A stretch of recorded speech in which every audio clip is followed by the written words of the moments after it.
será tu corazón? Cuando el corazón no puede con su trabajo, el cuerpo lo siente. Lo que parece cansancio puede ser algo más serio. No puedo bombear más, está todo lleno. Se me está regresando la sangre. Necesito ayuda. El corazón intenta compensar este estado, va a activar hormonas, va a retener sodio, va a retener también agua, pero esto solamente va a empeorar la carga. Esto es insuficiencia cardíaca. ¿Qué es y por qué ocurre? Ahora vamos a entender. Vamos a hablar acerca de la insuficiencia cardíaca.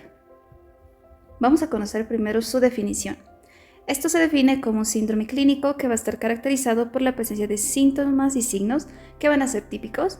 Esto va a ser secundario a una alteración ya sea estructural o funcional del corazón, que se pueden presentar por separado o puede llegar a presentarse en un mismo paciente, tanto una alteración funcional como estructural. ¿Esto qué va a provocar? Va a resultar en la reducción del gasto cardíaco y esto como consecuencia va a provocar un aumento de presiones de llenado. Esto puede ser en un estado de reposo o un estado de esfuerzo.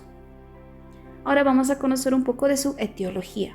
Cuando hablamos de la etiología, tenemos que ver que puede tener múltiples orígenes. Para esto tenemos que ver primero los factores predisponentes. Puede existir diferentes cardiopatías asociadas que van a terminar siempre en una insuficiencia cardíaca. Puede ser una enfermedad coronaria como un infarto, una enfermedad microvascular. Una de las más conocidas es la hipertensión arterial.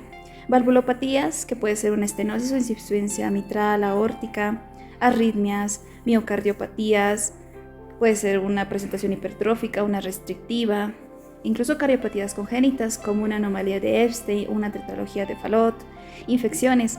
En el contexto Bolivia llega a ser la enfermedad de Chagas, que suele ocasionar la cardiomegalia chagásica. Esto puede generar a la larga una insuficiencia cardíaca. Puede haber cardiotoxicidad por fármacos, esto en pacientes con cáncer que están recibiendo un tratamiento por quimioterapia. Puede llegar a ser incluso infiltrativo, que esto puede ser por amiloidosis, sarcoidosis. También enfermedades de depósito como la enfermedad de Fabry o hemocromatosis. Pueden existir alteraciones metabólicas. Uno común es una presentación de hipertiroidismo o hipotiroidismo que puede generar también una alteración cardíaca y por ende a la larga una insuficiencia cardíaca. Puede haber una enfermedad neuromuscular como la distrofia muscular que puede llegar a provocar problemas cardíacos. Una enfermedad endomiocárdica puede ser por radioterapia o por una endomiocardiofibrosis o incluso una enfermedad pericárdica que puede generar una calcificación e infiltración y esto puede desencadenar al final una insuficiencia cardíaca. Ahora hay factores desencadenantes. ¿A qué se refiere esto? Cuando una persona ya ha sido diagnosticada con insuficiencia cardíaca, llega a tener un tratamiento, ya se le ha hecho los diferentes exámenes clínicos, ya se ha determinado que es una persona con este cuadro, en el proceso o puede ser de larga data, puede llegar a haber factores que vuelven a reagudizar el cuadro. Entonces esto puede ser por incumplimiento terapéutico, de acuerdo si el paciente tiene que tomar cierta cantidad de medicamentos y no lo hace o es un paciente sin adherencia a tratamiento, puede generar una reagudización.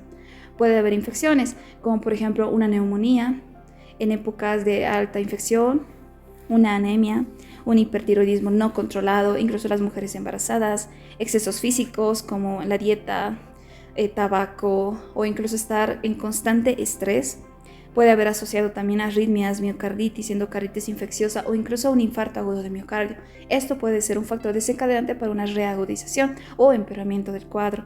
Puede haber un mal control de la hipertensión arterial. Esto igual es un factor que puede desencadenar un problema. Puede haber otros como un tromboembolismo pulmonar que puede llegar a reagudizar el cuadro de una insuficiencia cardíaca.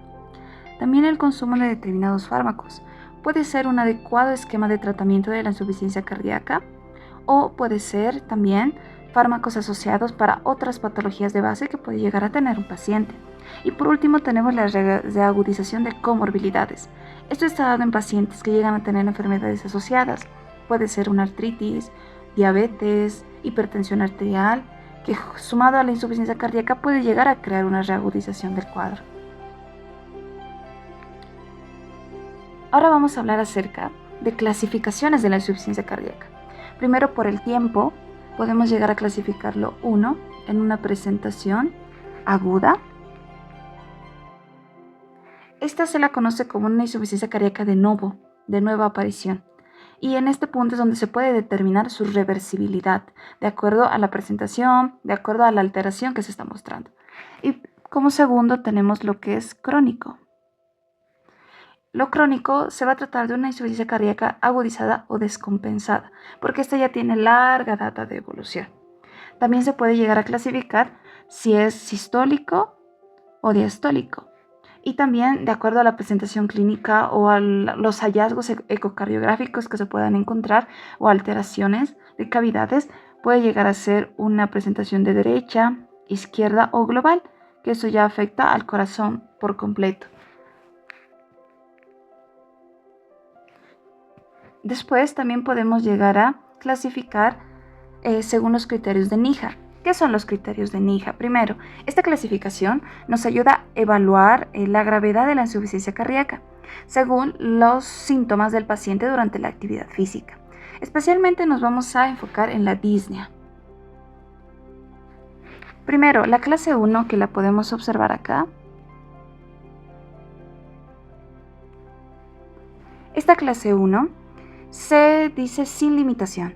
Se va a definir como un paciente que no presenta síntomas de insuficiencia cardíaca, cuáles pueden ser esta disnea, fatiga, palpitaciones, dolor torácico, con ninguna actividad física habitual. Por ejemplo, subir escaleras, caminar, distancias largas o realizar ejercicios sin ninguna molestia.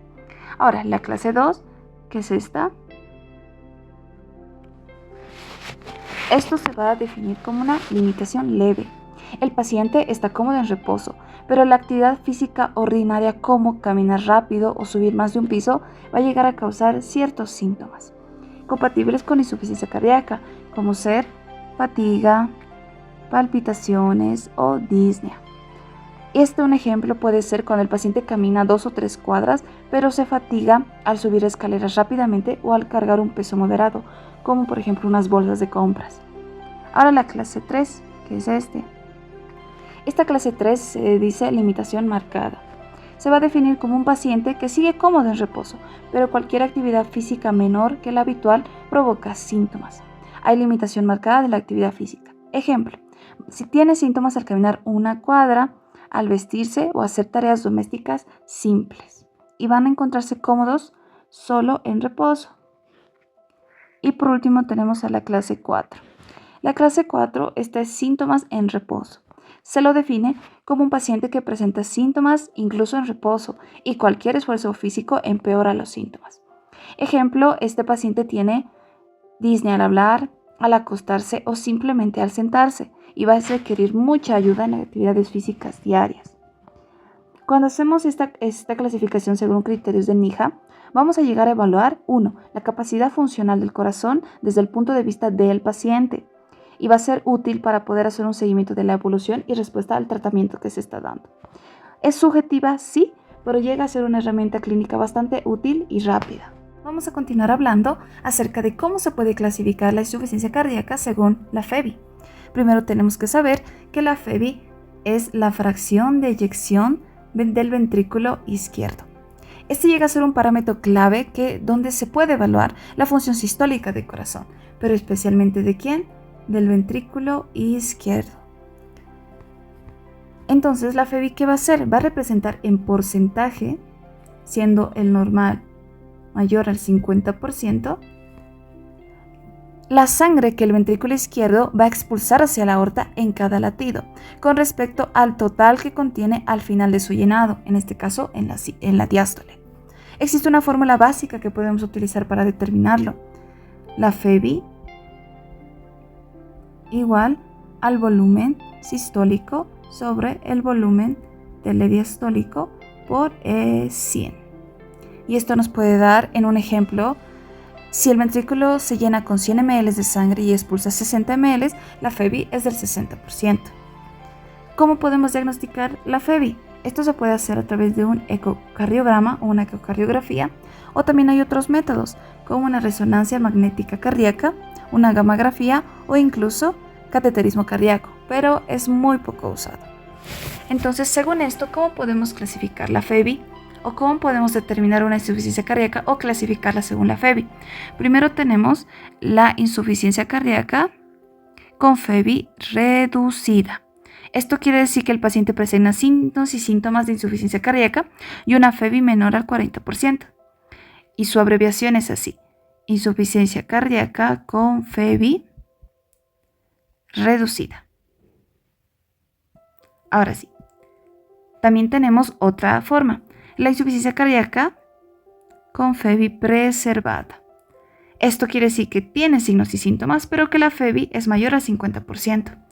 Y se abrevia de la siguiente manera: insuficiencia cardíaca con FEBI preservada. Después tenemos otro, la insuficiencia cardíaca con la FEBI ligeramente reducida. ¿Esto qué quiere decir? Que tiene signos y síntomas de insuficiencia cardíaca, pero que su FEBI está entre el 41 y 49%. Entonces se lo abrevia de la siguiente manera: insuficiencia cardíaca con FEBI ligeramente reducida. Y por último, se puede clasificar como insuficiencia cardíaca con FEBI mejorada.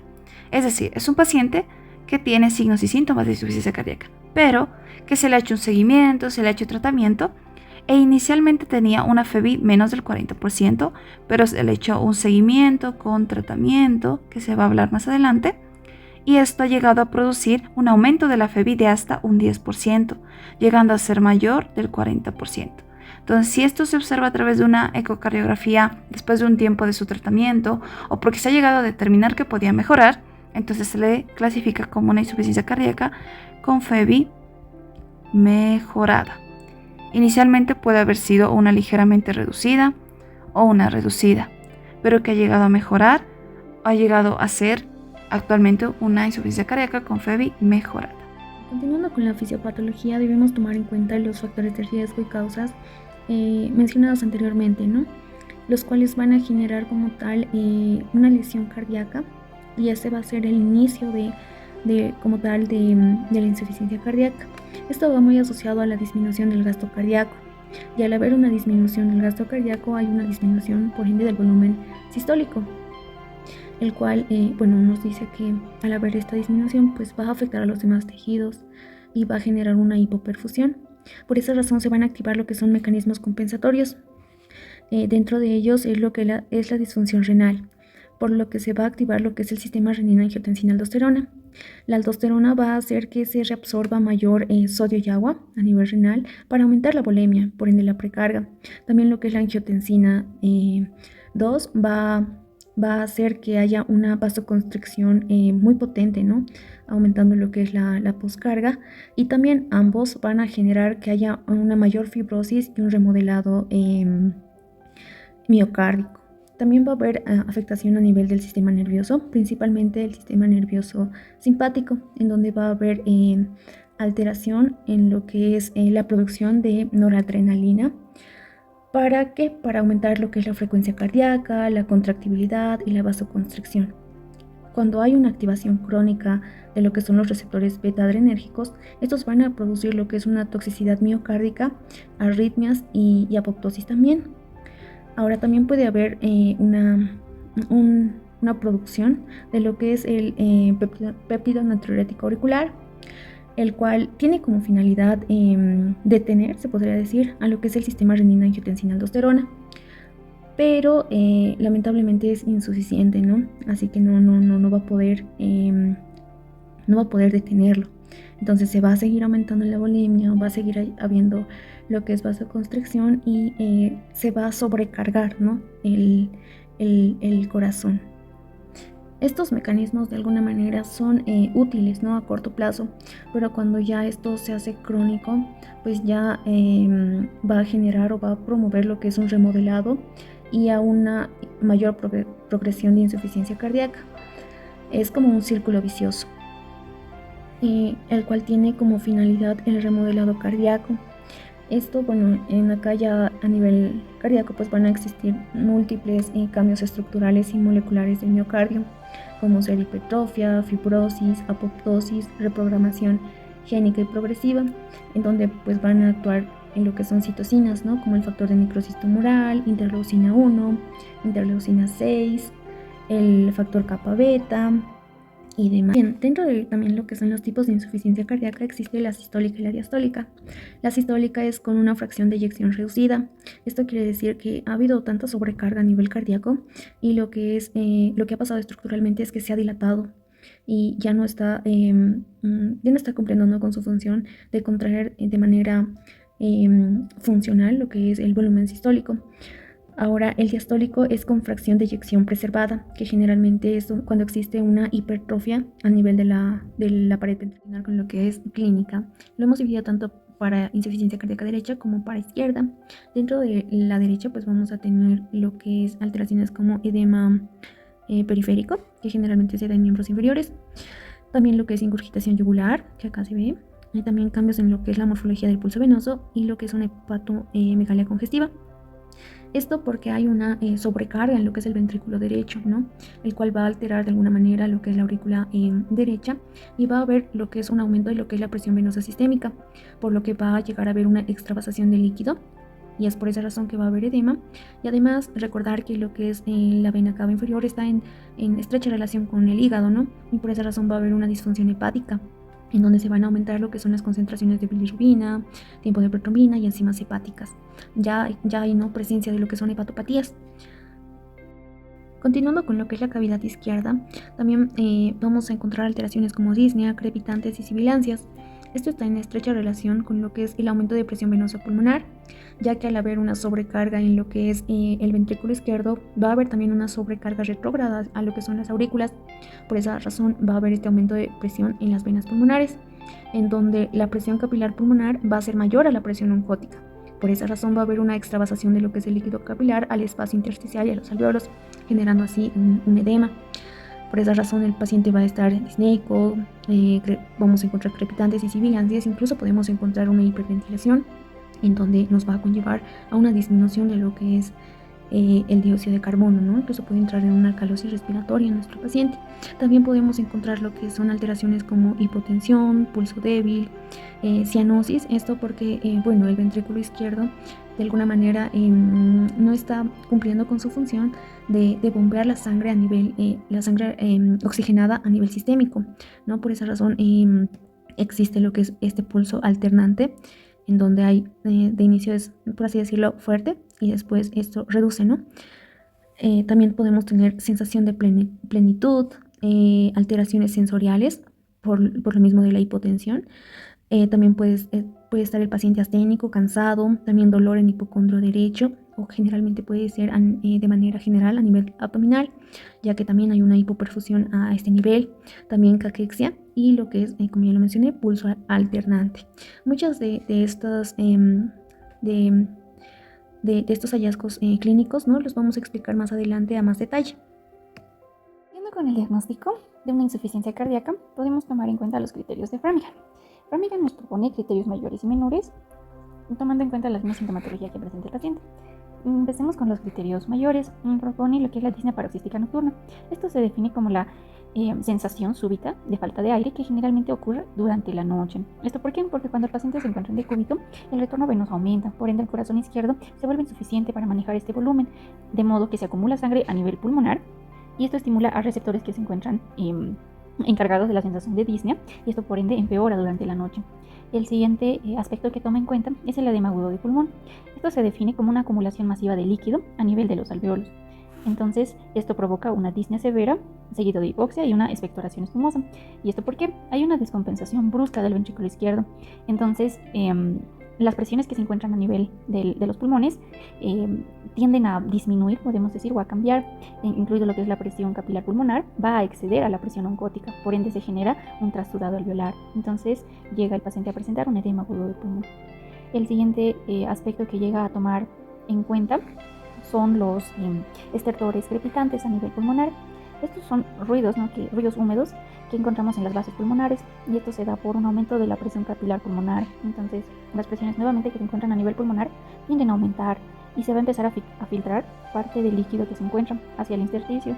Entonces a la auscultación se escuchan los estertores crepitantes. El siguiente punto es la distensión venosa yugular o también lo conocemos como ingurgitación yugular. Esta es una distensión a nivel de las venas yugulares que son visibles, esto a nivel cervical. Entonces, ¿esto por qué? Nuevamente, va a ocurrir un aumento de la presión venosa, al igual que en la disnea paroxística, hay un aumento de la presión venosa, esto ya en la parte central. Entonces, el ventrículo derecho tiende a fallar y esto genera una congestión retrógrada. Por ende, las venas yugulares ya no van a drenar adecuadamente y se genera un acúmulo, si vale el término, a nivel de las venas yugulares. El siguiente punto que tomamos en cuenta es un aumento de la presión venosa. No, esto, bueno, como ya lo habíamos indicado nuevamente, es por aumento de la presión que se genera en los ventrículos. Otro aspecto que toma en cuenta en los criterios mayores es el reflujo hepatoyugular positivo, ¿no? Esta se define como una presión sostenida sobre el abdomen y va a provocar una elevación persistente de las yugulares, es decir, se comprimen en la parte del abdomen y se va a generar una distensión, una elevación de las partes de las venas yugulares. Esto porque en la insuficiencia cardíaca hay una congestión sistémica y hay una sobrecarga de volumen, esto en la parte, una falla del ventrículo derecho. Entonces, si la presión en la aurícula derecha ya está elevada, el hígado actúa como un cierto reservorio y por ende cuando el hígado se está comprimiendo va a desplazar sangre hacia la parte de las venas yugulares por el trayecto anatómico que ésta sigue. Y bueno, también se nos menciona lo que es el ritmo de galope o ritmo del tercer tono, ¿no? Este ocurre porque nos indican que hay un llenado muy rápido del ventrículo cuando este se encuentra dilatado y por ende es ineficiente. Entonces va a ocurrir un aumento súbito en la presión en las cámaras de estos ventrículos que se van a encontrar, si podemos decirlo, rígidas o sobrecargadas. Entonces van a generar este tercer tono. Por último, vamos a tener a la cardiomegalia, ¿no? Esta va a ser visible en lo que es el rayos X, pero se define como el aumento del tamaño de la parte o la silueta cardíaca. Esto porque por el remodelado ventricular que ya habíamos mencionado anteriormente, hay una dilatación y por ende también puede estar acompañado de una hipertrofia, que es secundario a la sobrecarga de volumen y la presión que se tiene. Ahora, pasemos con los criterios menores. En los criterios menores, lo primero que se nos menciona es la disnea de esfuerzo, ¿no? Que esto es, se genera la dificultad respiratoria ante la actividad física o ante algún esfuerzo, ¿no? Esto porque el gasto cardíaco no aumenta lo suficiente al esfuerzo, ¿no? Como ya lo habíamos mencionado, en la insuficiencia cardíaca hay una disminución del gasto cardíaco, por ende al esfuerzo este no tiende a aumentar. Hay una hipoperfusión tisular, hipoxia muscular y esto lleva a que haya una activación de los receptores en la parte respiratoria y generar disnea en un esfuerzo. Otro punto que tenemos es el edema en miembros. Generalmente se menciona que estos se encuentran en la parte de los maleolos. Entonces, esto es por una falla a nivel del ventrículo derecho que genera una congestión venosa y esto, digámoslo así, genera una diferencia en las presiones, esto en la presión isostática, provocando que los líquidos que se encuentren, el líquido, ¿no?, que encuentra acá, salga hacia el tercer espacio. Entonces va a generar un edema. El siguiente punto que se tiene es la tos nocturna, ¿no? Que bueno, es una tos seca que generalmente tiende a despertar al paciente y esto es por la congestión a nivel pulmonar que ya se tiene en posición de cúbito. Otro punto que toma es el derrame pleural. Esta es la acumulación de líquido en el espacio pleural. Por la misma situación que ya habíamos mencionado, hay un aumento en la presión venosa pulmonar y esto genera cambio en las presiones y provocando que haya si vale el término, que migre el líquido hacia el tercer espacio. Esto es más frecuente en el lado derecho, cuando hay una insuficiencia cardíaca derecha. Luego tenemos la capacidad vital disminuida 1/3 de la capacidad pulmonar total. Acá hay como ya habíamos mencionado, hay edema, ¿no? Entonces esto genera una restricción mecánica, por ende contribuye a que haya también una debilidad muscular, esto por lo que ya habíamos mencionado, por la hipoperfusión que se está generando. Los dos últimos puntos que tenemos es la hepatomegalia, ¿no? Como ya habíamos mencionado en los criterios mayores, hay una congestión hepática por la falla derecha, entonces esto tiende a generar una distensión en los sinusoides hepáticos, por ende esto genera da la apariencia de una hepatomegalia. Y por último tenemos a la taquicardia, que esto tiene que ser mayor a 120 latidos por minuto y esto es un mecanismo compensatorio. ¿Por qué? Por la disminución del bajo o el gasto cardíaco disminuido, ¿no? Bueno, ahora para diagnosticarlo, los criterios de Framingham nos dicen que dos criterios mayores ya es considerado una insuficiencia cardíaca y un criterio mayor y dos criterios menores también ya es considerado una insuficiencia cardíaca. Otros criterios que podemos tomar en cuenta son los criterios de Boston, pero acá ya toma en cuenta más la parte de la historia clínica, el examen físico y los exámenes complementarios que se llegan a pedir, como son los rayos X. Y acá nos indica que menos de 4 puntos hay una insuficiencia cardíaca muy improbable. De 5 a 7 puntos puede ser que haya una insuficiencia cardíaca posible y de 8 a 12 puntos ya hay un diagnóstico certero de insuficiencia cardíaca. Ya habíamos revisado la parte de sintomatología. Vamos a irnos ahora a los exámenes que también podríamos llegar a pedir. El gol estándar para un diagnóstico de insuficiencia cardíaca llega a ser el ecocardiograma, pero también se puede llegar a solicitar otros estudios como ser la radiografía de tórax y el electrocardiograma. Otro punto importante también a solicitar son los biomarcadores que vamos a revisar a continuación. Bueno, vamos a iniciar primero con los biomarcadores. El biomarcador principal que acá vamos a utilizar es el péptido adrenodiurético. Este, bueno, se encuentra o va a ser liberado cuando hay una cierta tensión a nivel de las aurículas, por la presión que se llega a ejercer. Entonces, este es un regulador del equilibrio hidrosalino y de la presión arterial, que tiene efectos natriuréticos, diuréticos y vasodilatadores. Entonces, el péptido adrenodiurético se encuentra a nivel cardíaco, pero bueno, también podemos tener otros a nivel de la parte encefálica, pero en este momento nos interesa solamente la parte cardíaca. Nos dicen que el valor inicial, bueno, en adultos sanos debe ser menor a 100 picogramos por mililitro, y en reposo debe estar como un rango de 20 a 77 picogramos por mililitro. Otro estudio que podemos, o ya se había mencionado, se puede solicitar es la radiografía de tórax. En esta, para evidenciar la cardiomegalia, que como ya habíamos revisado, forma parte de los criterios de Framingham. También podemos acá, o bueno, se puede llegar a observar o visualizar lo que es el edema y el derrame a nivel pleural, ¿no? Se va a ver un borramiento de lo que son los ángulos costodiafragmáticos y costofrénicos. Por ende, nos puede ser muy útil la radiografía de tórax. Otro estudio que también podemos solicitar, pero que en este tal vez no va a ser muy llamativo, va a ser el electrocardiograma. Acá los principales puntos que se va a encontrar es una hipertrofia ventricular izquierda, ciertos signos de isquemia, bloqueos de conducción, es decir, podemos ver un QRS un poco más ancho, por decirlo. Otro aspecto importante van a ser el ecocardiograma, que este, bueno, como ya lo habíamos mencionado, es el gold standard para el diagnóstico de insuficiencia cardíaca. Esto lo que nos va a llegar a ver son varios aspectos. Ya habíamos revisado, se va a clasificar o categorizar lo que es la fracción de eyección del ventrículo izquierdo, también lo que es el tamaño y la morfología de las cavidades, como lo podemos ver en estas imágenes, nos va a dar de forma visual cómo se encuentran la morfología y el tamaño de estas cavidades. También nos puede llegar a dar la función, las funciones del corazón, es decir, la función diastólica, evaluar la capacidad que está teniendo el ventrículo izquierdo para relajarse y llenarse correctamente. Y con eso podemos dar por terminado el diagnóstico. Vamos a tomar en cuenta el estado clínico del paciente y la evolución que vaya teniendo. Podemos plantear, bueno, se plantea lo que es el pilar de tratamiento farmacológico, que son 4. En la primera familia podemos llegar a emplear los ARNI, los IECA y los AR. En el ARNI, bueno, el único fármaco que se encuentra disponible es el sacubitril o valsartán. En los IECA podemos tomar en cuenta el enalapril, el captopril y el ramipril. En los ARA podemos usar al losartán y el candesartán, que se encuentran indicados para pacientes con insuficiencia cardíaca. En el caso de el segundo pilar de tratamiento son los beta bloqueantes. Y acá, bueno, los fármacos que podemos llegar a emplear son el bisoprolol, el carvedilol y el nebivolol. En la tercera familia podemos emplear los antagonistas o los ahorradores de potasio. En esto el único fármaco es la espironolactona.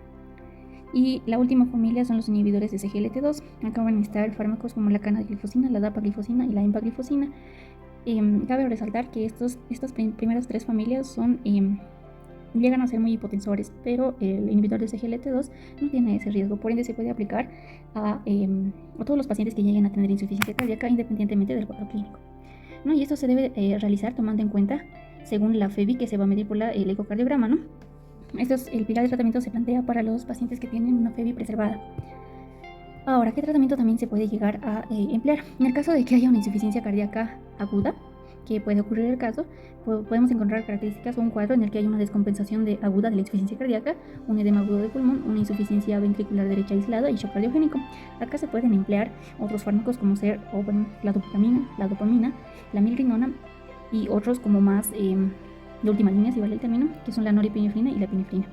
Cabe resaltar que también vamos a tener fármacos coadyuvantes en todas estas familias que ya hemos mencionado, que van a ser principalmente los diuréticos. También vamos a tener los vasodilatadores, aquellos fármacos que van a ser inotrópicos negativos en este caso, los vasopresores, los digitálicos, como la dioxina. Y bueno, acá ya van a ser más tratamiento profiláctico como la oxigenoterapia y el soporte ventilatorio.